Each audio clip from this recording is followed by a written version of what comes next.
in this lecture, we'll discuss about the null space and run space in context of the vector space. We'll see what null space is and what a range space is, and we'll see how the properties of null space and range space are also associated with the vector space. Okay, so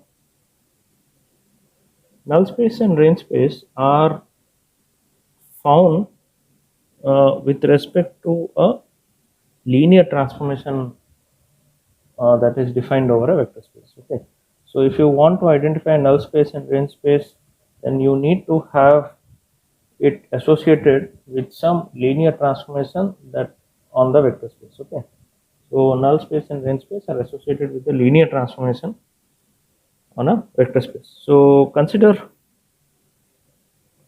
a vector space V over a field F. Consider a linear transformation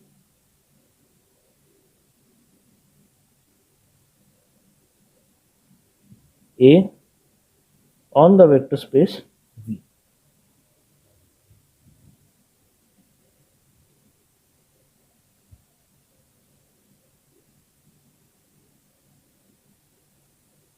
The null space associated with the linear transform A, let us denote it by n subscript A, is defined as a set of vectors from the vector space V such that A acting on these vectors will always give you the 0 vector. Okay, so null space is a collection of those vectors from the vector space over which if A or the linear transformation A acts, it always maps them to the 0 vector. Okay, so you can think of it like this, that this, let's say, is the vector space under the action of this linear transform, let's say A. It takes you to the same vector space. Okay, so if this is vector V, this will be AV. Now consider a set of vectors and let this set be denoted by NA. Okay, so of course from this notation that you see here, NA's definition, NA is a subset of the vector space. Okay, because NA has those vectors which are in the vector space. Now this is such that this entire region, okay, the entire set of vectors contained in this set NA are mapped to the 0 vector by the linear transform. Okay, so this is the null space, that is definition. Sorry, this is the definition of the null space. Okay, it is a collection of those vectors from the vector space which, under the action of the linear transformation A, map to the 0 vector. Okay, so this is something like possibly a many to one kind of mapping. Okay, there are many vectors which map onto a single vector. So if there are more than one vectors which map to the 0 vector under the action of the linear transformation A, then the linear transformation A cannot be a invertible transform. Okay, so let me put this. If there are more than one vector in V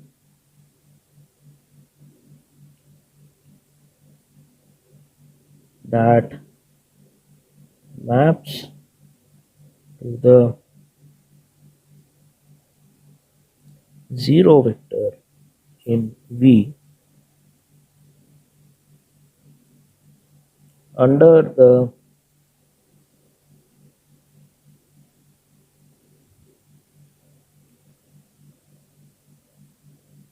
under a linear transformation A. If there are more than one vector in V that maps to the zero vector in V under a linear transformation A, then A is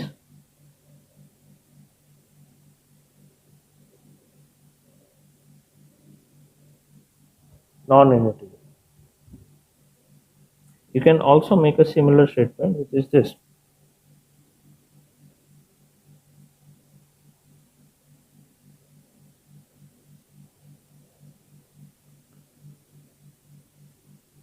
For a finite dimensional vector space V, A is an invertible linear transformation if and only if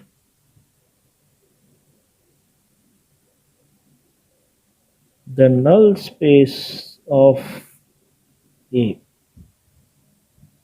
In fact, in the definition, when we say null space, either we say null space associated with A, but normally this is also labeled as the null space of A. Fine. So for a finite dimensional vector space V, A is an invertible linear transformation if and only if the null space of A, that is Na, contains only the zero vector of the vector space V. Okay, you can relate this statement to the definition of A being invertible that we had seen for a finite dimensional vector space. What we saw there is A is invertible for a finite dimensional vector space if and only if A acting on a vector, if it gives you the zero vector, then the vector is nothing but the zero vector itself. There is no other vector other than which it will yield the zero vector. So that statement is just stated in a different way here when we say that you have a null space associated with a linear transformation that only has the zero vector of V, does not contain any other vector. Okay, fine. Now the next question that arises is Na is a collection of vectors in the vector space. Okay, we satisfy a certain relationship with respect to the linear transformation.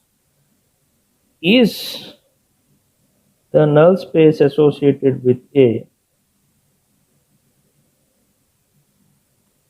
a subspace of V? Is this a subspace? So we know that the null space associated with A, the null space of A, is a subset of V. The question is this a subspace of V? How do you prove?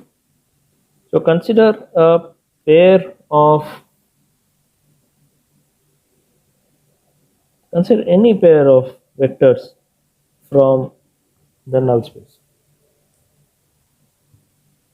and any pair of scalars from the field associated with the vector space. Okay, Now since x and y are from the null space, we know that Ax is going to be 0 and similarly Ay is going to be 0. Also, what we want to check is now whether a linear combination of this x and y will belong to the null space or not. So to check this, let us see if A acting on this linear combination will give you a 0 vector or not. So if A acts on the linear combination this, then by definition or by the linearity property of this transformation, I can express it as alpha Ax plus beta Ay. But we know that Ax and Ay are 0 because x and y belong to the null space of A, and hence this yields the 0 vector. This in turn implies that the linear combination is a vector in the null space of A if the pair of vectors are also from the null space of A, which essentially implies that, now please note that this is true for all xy in null space and for all alpha beta in null space. Okay, because when we made this choice, we never said that x and y should have some special property other than what is associated with the set itself. Okay, so the null space of A is a subspace of the vector space V, okay, over the same field F. Now there is something known as the nullity. Nullity is nothing but the dimension of the null space of A. Okay.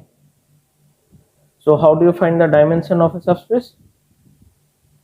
You find the minimum number of vectors that are needed to span the subspace.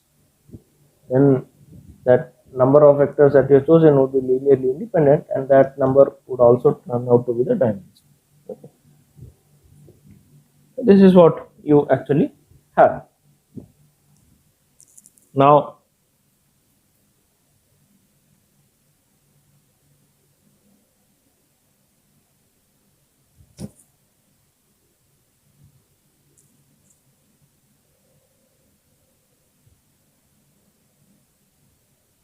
okay, next comes the idea of range space.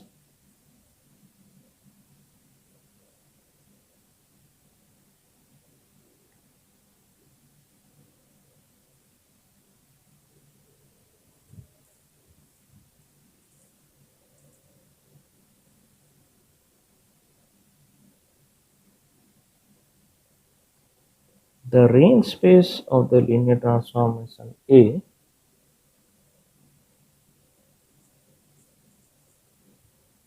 denoted by Ra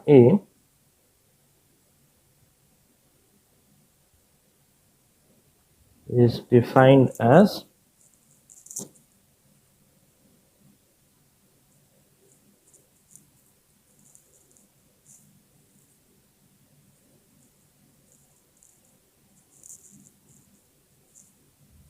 this. So what this essentially is indicating, you take a vector from the vector space, let the linear transformation A act on the vector, it will give you another vector, that is A. Okay, so put that in one set.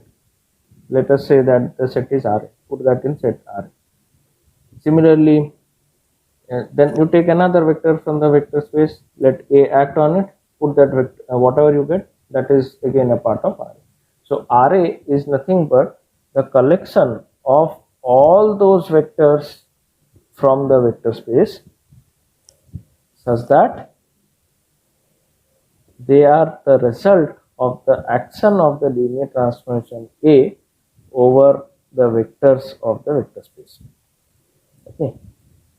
When A acts on a vector of the vector space, it basically gives you another vector, and this is the vector that is the part of the range space.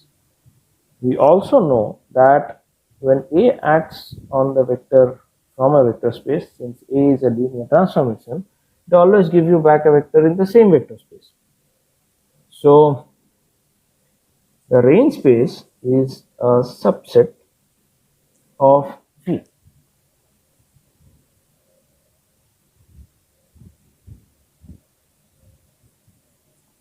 Okay. So let's say that this is the vector space,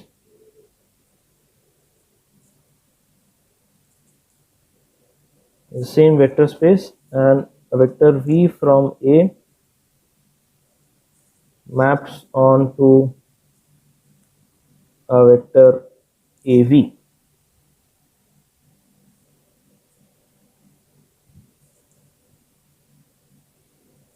Let's say this is the set of vectors to which this entire vector space is mapped under the action of A. Okay. So the entire set of vectors in the vector space V is, let's say, mapped to this blue shaded set in the vector space. Then this blue shaded space in the vector space is the range space of A. It is essentially like this. In a function, in when you talk of functions, you have a domain and you have a range, or you call it as an image of a function. So this is something similar.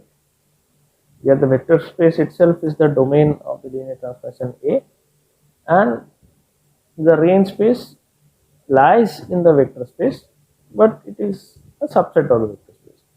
Under certain conditions, this range space will be exactly equal to the vector space. Similarly, under certain conditions, as the null space may be exactly equal to the vector space. Okay. Now,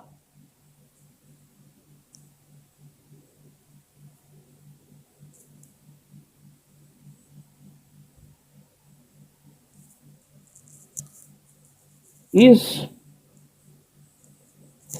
range space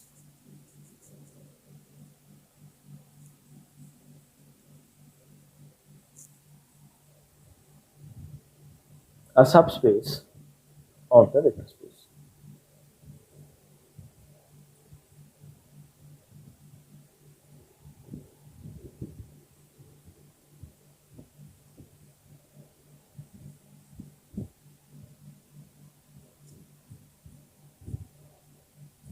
Okay.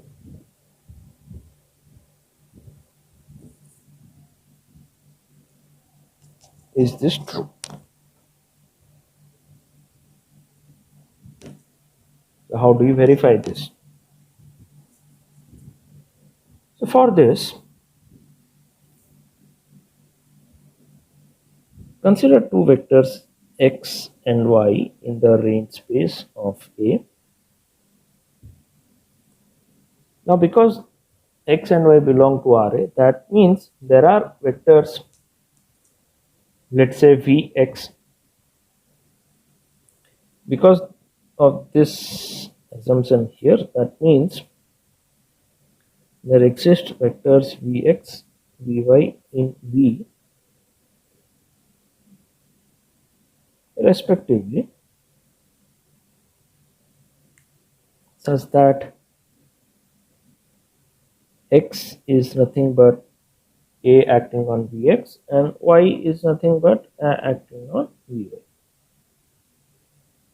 Now consider the scalars alpha beta from the field. What we want to show that the linear combination of this alpha x and beta y belongs to the range space or not. This is what we want to check. So what we essentially have to show that, or the question can be posed as like this: does there exist a vector v in the vector space V such that AV gives you alpha x plus beta y for all xy in RA and alpha beta in the field. This is what we want to know. Okay, so how do we go ahead with that? So alpha x plus beta y can also be expressed as alpha avx plus beta avy. This is from the definition. This is from the fact that x and y belong to the range space. Now, because A is a linear transform, I can always express this as alpha Vx plus beta Vy. And this linear combination here is some vector V in the vector space,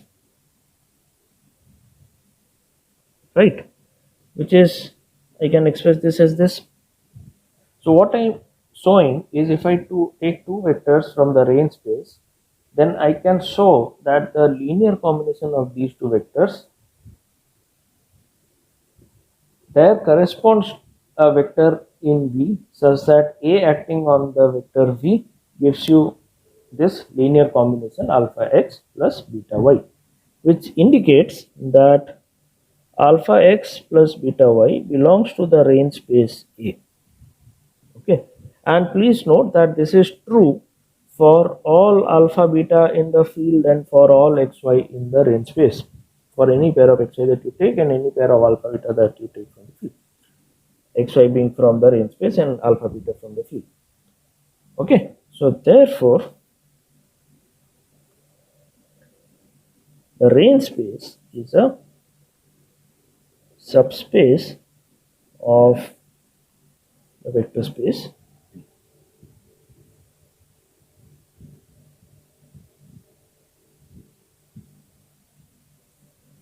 Okay, now there is something known as a rank. When I said in the previous part, when I said nullity, this was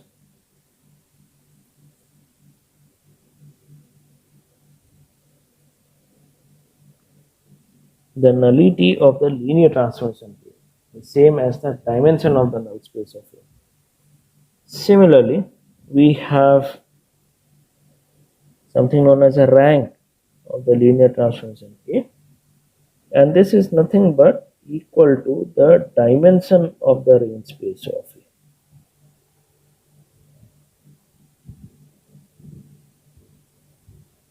Okay. A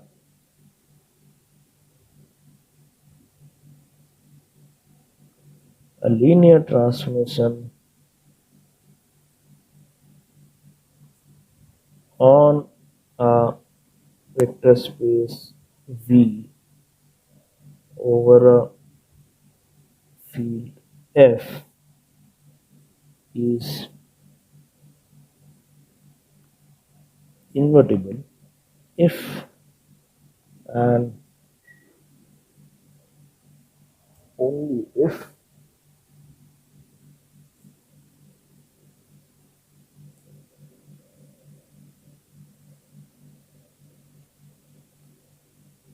linear transformation, I forgot to mention this.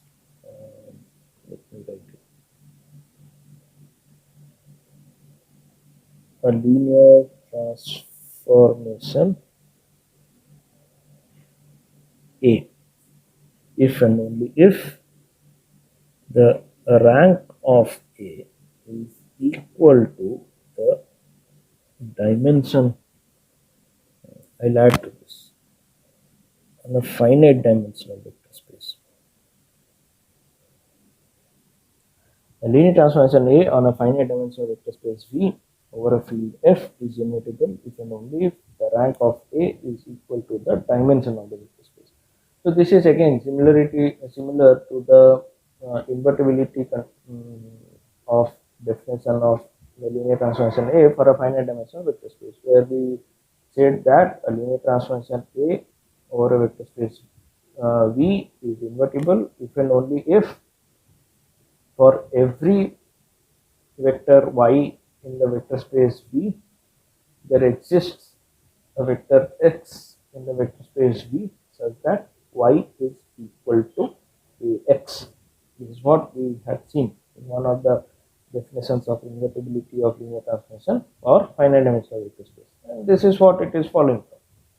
Okay.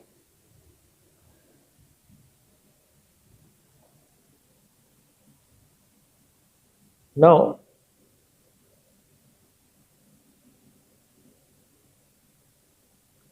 if you add the nullity of A and the rank of A, it is exactly equal to the dimension of the vector space.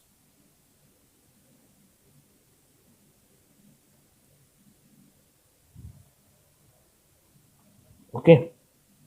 Also, note that null space is a collection of those vectors on which A acts on and gives you a zero vector. Okay, it's a collection of those vectors on which A acts on. Whereas range space is a collection of those vectors which are the outcome of the action of A. Okay, this is a small difference that you have. Null space is the collection of those vectors on which A has acted on, and we add further that after acting it gives you 0. But range space is a collection of those vectors which are the outcome of A acting on vectors. Okay. So in a sense, you can say that null space is a subset of the domain, and the range space is a subset. Range space is basically the image or the range of the linear transform. Okay. If you want to connect it to the definition of a function and its domain and range. Okay, so that is how analogously one can see this.